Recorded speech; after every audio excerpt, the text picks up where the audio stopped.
মই ৰাহিং হিপি আজি মই মোৰ সমনীয়াসকলক কেনেকুৱা ইংলিছ ৰিডিং পঢ়িব লাগে আৰু তাৰ আগত কি শিকিব লাগে সেই সম্পৰ্কে মই যি জানো মই যি বুজো শ্বেয়াৰ কৰিবলৈ বিচাৰিছো। প্ৰথমে আমি শিকিম অসমীয়া স্বৰবৰ্ণ আৰু ইংলিছৰ ভৱেল কেনেকুৱা মিলাব লাগে।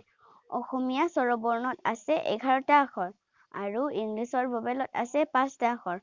প্ৰথমে আমি লিখিম অসমীয়া স্বৰবৰ্ণ।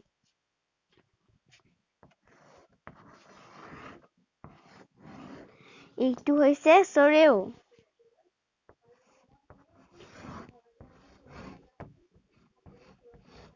এইটো হৈছে সৰেয়া।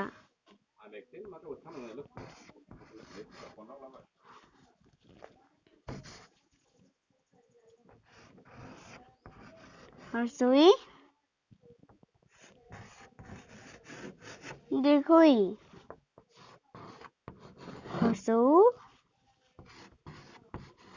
দীৰ্ঘৌ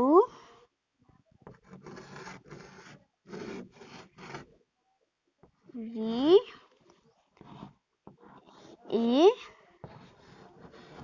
ঐ উ ও আৰু ইংলিছৰ ভৱেল হৈছে এ ই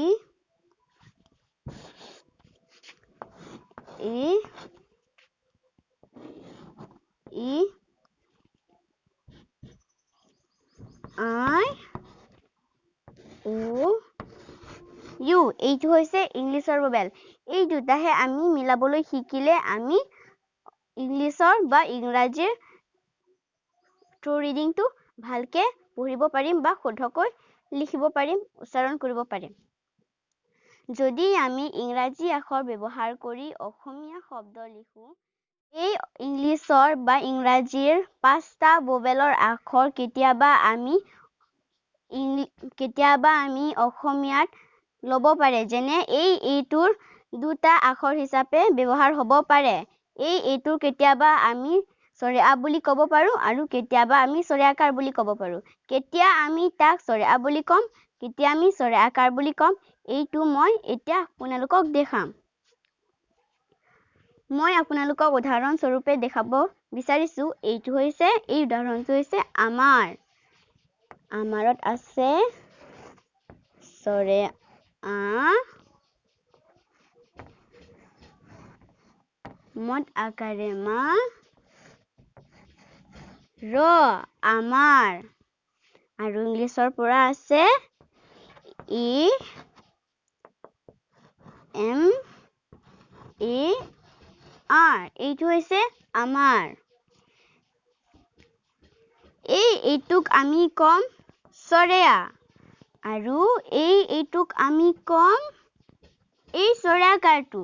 এই আৰু এইটো দুটা একে সেম হলেও এইটোক আমি কলো সৰেয়া আৰু এইটোক আমি কলো সৰেয়াকাৰ।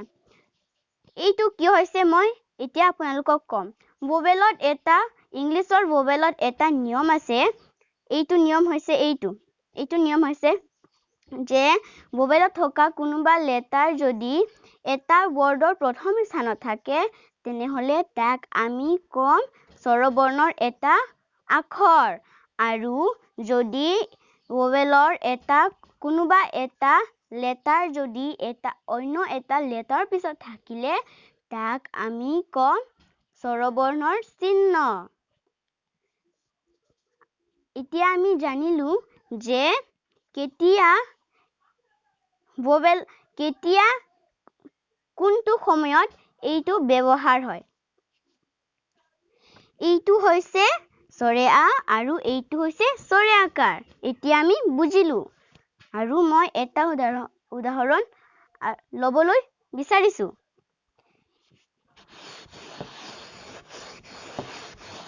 এই উদাহৰণটো হৈছে মই লম ইউৰ পৰা উলুকুঞ্চি।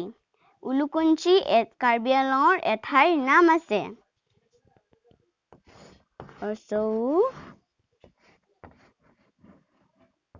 ললেল্ল হৰ্ষুকাৰেলু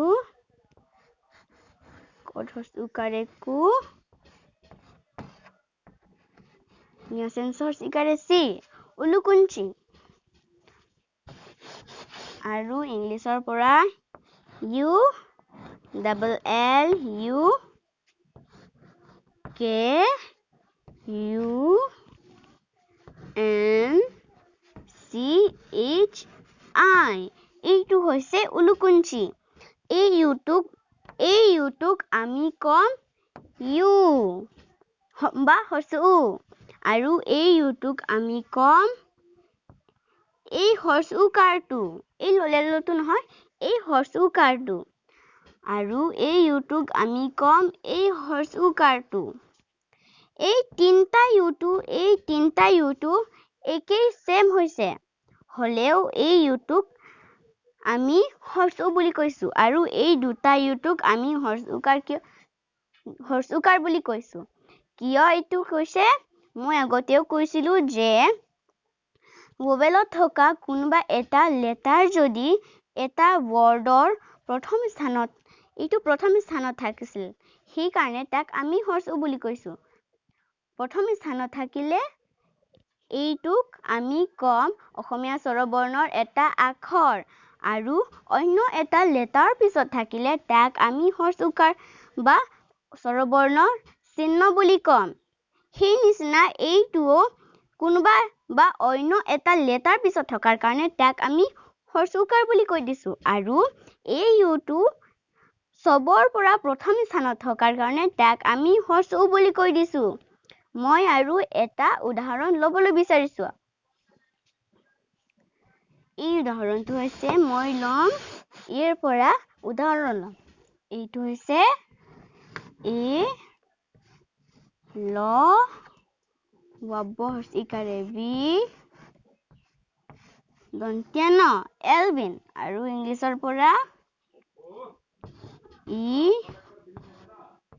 এল ভি আই এন এলভিন এই ইটোক আমি কি কম অসমীয়া স্বৰবৰ্ণৰ পৰা এই ইটোক আমি অসমীয়া স্বৰবৰ্ণৰ পৰা কম এই যদি এই ইটো এই এলৰ পিছত থাকিলে ইটো লিভিন হ'ব আৰু এই ইটো নহব এই ইটো এই এৰ এই কাৰ হ'ব এই কাৰ হ'ব আৰু মই কৈছিলো যে আগতো যদি ভোৱেলৰ কোনোবা এটা লেটাৰ যদি এটা ৱৰ্ডৰ প্ৰথম স্থানত থাকে তেনেহলে তাক আমি অসমীয়া স্বৰবৰ্ণৰ এটা আখৰ হিচাপে বুজিম আৰু এই ভোৱেলৰ কোনোবা এটা লেটাৰ যদি অন্য এটা লেটাৰ পিছত থাকিলে তাক আমি অসমীয়া স্বৰবৰ্ণৰ চিহ্ন হিচাপে বুজিম এই এলভিনটো হৈছে ELVIN এলভিন আৰু এই ল ৱবহচিকাৰে দন্ত্য ন এই ইটোক আমি কি কলো এই ইটোক আমি কলো এই যদি ইয়াৰ এলভিনৰ জাগাত ইয়াতে এলভেন হলে কি হ'ব এই ইটোক আমি কম এই হৰসিৰ কাৰ জাগাত ইয়াতে এই কাৰ আহি গলে কি হ'ব এই ইটোক আমি কম এই কাৰটো কিয়নো কৈছে এই ইটো অন্য এটা লেটাৰ পিছত থাকাৰ কাৰণে তাক আমি এই এৰ এটা চিহ্ন লিখি দিলো আৰু মই এটা উদাহৰণ লবলৈ বিচাৰিছো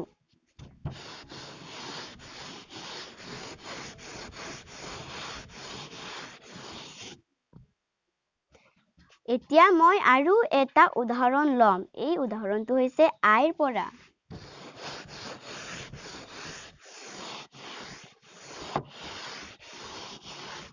এই আইৰ পৰা মই উদাহৰণ লম মোৰ নিজৰ টাইটেল এইটো হৈছে ইংহি INGHI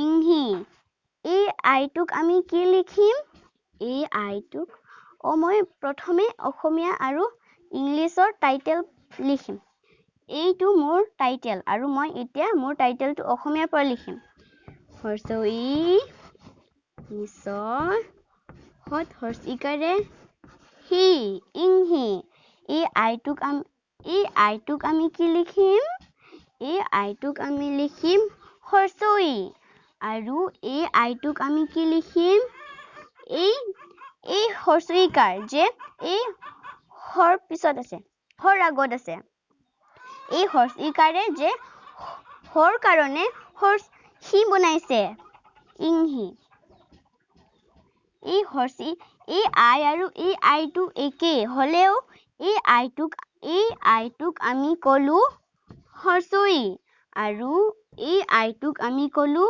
হৰ্ষইকাৰ কিয় এই আই আৰু এই আইটো একে হলেও এই আই দুটা কিয় আমি বেলেগ বেলেগ ব্যৱহাৰ কৰিছো এইটো হৈছে যে ভৱেলত মই আগতেও বাৰে কৈ আছিলো যে ভৱেলত থকা কোনোবা এটা লেটাৰ যদি এটা ৱৰ্ডৰ প্ৰথম স্থানত থাকে তেনেহলে তাক আমি স্বৰবৰ্ণৰ এটা আখৰ হিচাপে ব্যৱহাৰ কৰিম আৰু যদি ভৱেলত থকা কোনোবা এটা লেটাৰ যদি অন্য এটা লেটাৰ পিছত থাকিলে তাক আমি অসমীয়া স্বৰবৰ্ণৰ চিহ্ন হিচাপে ব্যৱহাৰ কৰিম সেই তেনেকৈ এই আইটো ইংহিৰ ৱৰ্ডৰ প্ৰথম স্থানত থকাৰ কাৰণে আমি লিখিছো যে তাক হৰ্ষই আৰু এই আইটো অন্য এটা লেটাৰ পিছত থকাৰ কাৰণে তাক আমি লিখিছো হৰ্ষই আজিৰ ক্লাছটো মই ইমানতেই সমাপ্ত কৰিবলৈ বিচাৰিছো মোৰ সমানীয়াসকল মই আপোনালোকক ক'বলৈ বিচাৰিছো যে এই কৰোনাৰ ইমান ডেঞ্জাৰ আছে আপোনালোকে ঘৰৰ পৰা নোলাওক আৰু নিজে যিমান পাৰে এতিয়াতো স্কুলো নাই সেই কাৰণে আপোনালোকে যিমান পাৰে ঘৰতে পাঠদান কৰিব এই কথাটো মই আপোনালোকক অনুৰোধ জনাইছো নমস্কাৰ